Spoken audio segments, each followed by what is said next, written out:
Wow. Thank you guys for all coming.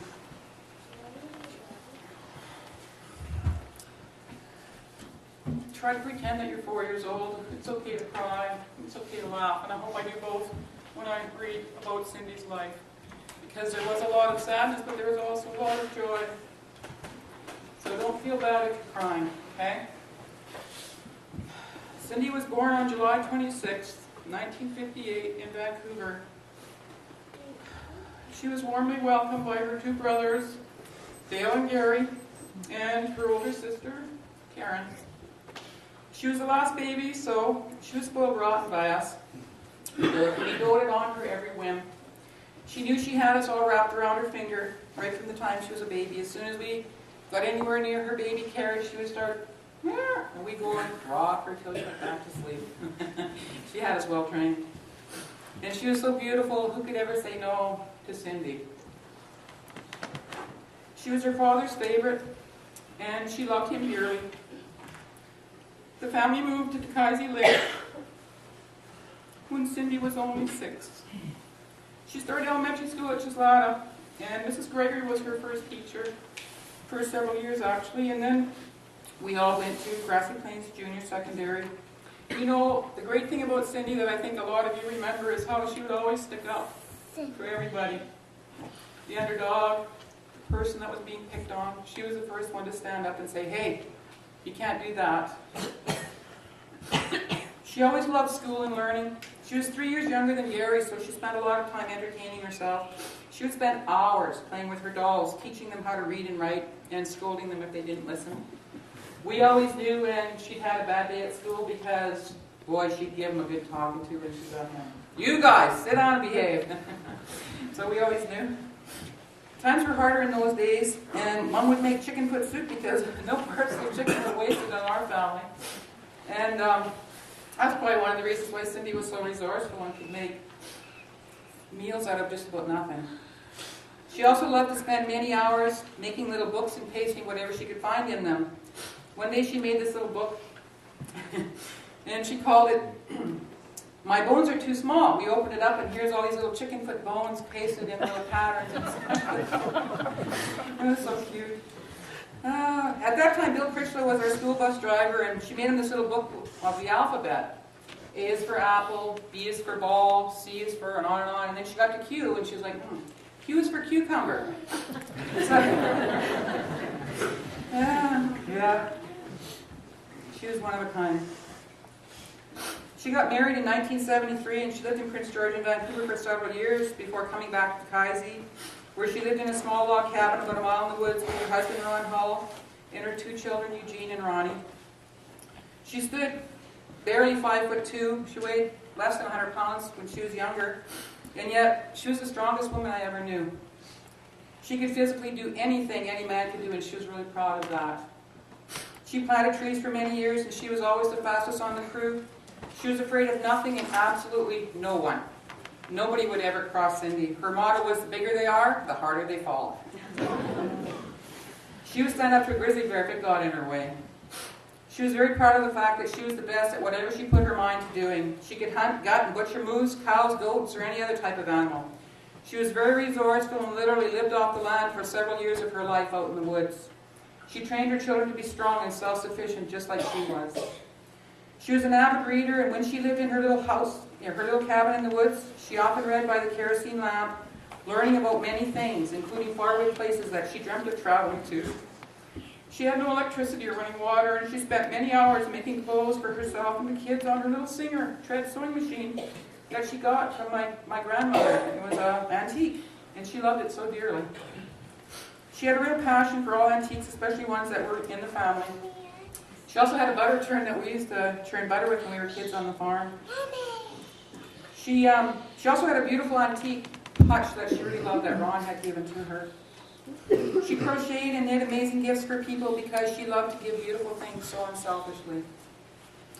She eventually moved to Decker Lake where the children went to school. She loved to learn and became a log scaler and a forest technician. She had her own company and contracted to Babine Forest Products, scaling and weighing all the logging trucks. Learning was a theme throughout her life, and she was always taking courses online to learn more and become a better person.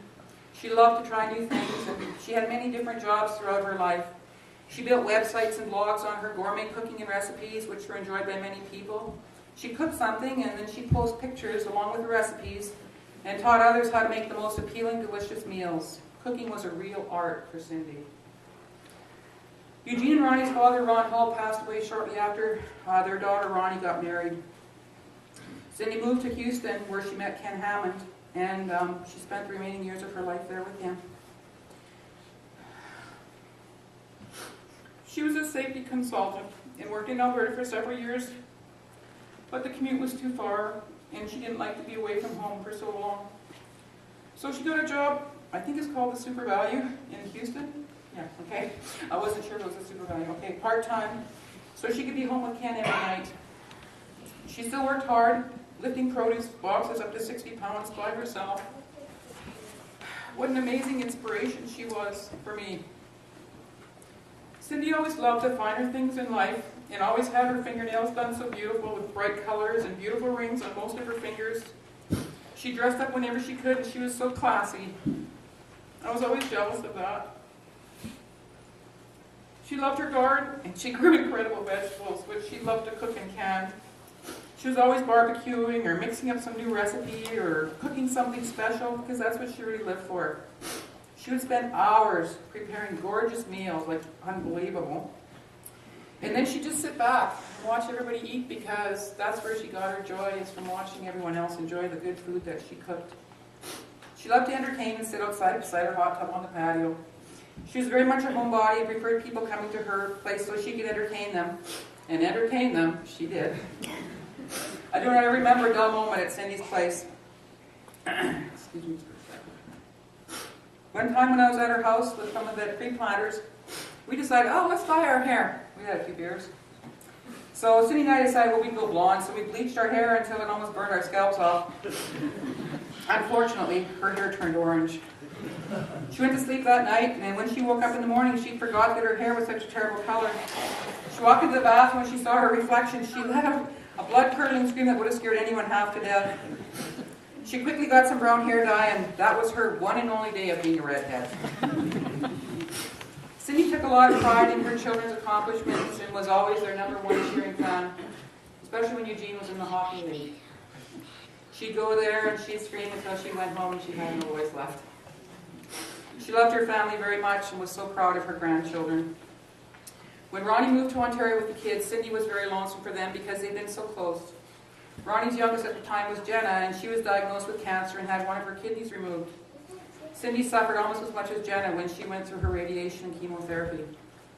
Cindy organized a benefit to help with all the medical expenses, and she was a great support for Ronnie at that time and was so proud of how Ronnie managed to do everything that she had to do in order to get Jenna to her treatments, which were 5 miles away from where Ronnie lived. Cindy was so thrilled when Jenna had her last checkup in Ottawa and she was cancer-free. This is the part where I'm probably going to really cry. Cindy and Ken were making plans to travel to Mexico in February, start to enjoy life more, instead of always working. She also was about to start a new job that would have her indoors for the winter months at the weigh scales. She was so happy that she would not have to do any more heavy lifting. After many years of hardships, her future was looking better every day, and she was so excited about everything new in her life. Another thing that Cindy found a lot of joy in doing, and you guys will probably laugh, but she loved to play City Bill. Every morning with her coffee, she'd sit there, and she told me, Carrie Ann, she called me Carrie Ann. Carrie Ann, nobody understands. Cityville makes me so relaxed. I love it so much, and my city's so beautiful. I said, yes, it is. It was only fitting that when she decided to leave that it would be there, sitting in front of the computer, doing one of the things that she loved best. There was no suffering, and she loved us instantly. She'll be forever in our hearts. We love you, Cindy. If you guys could cut the lights, there's going to be a photo presentation that we're going to show. It's pictures of Cindy's life that I put together over the last 9 days.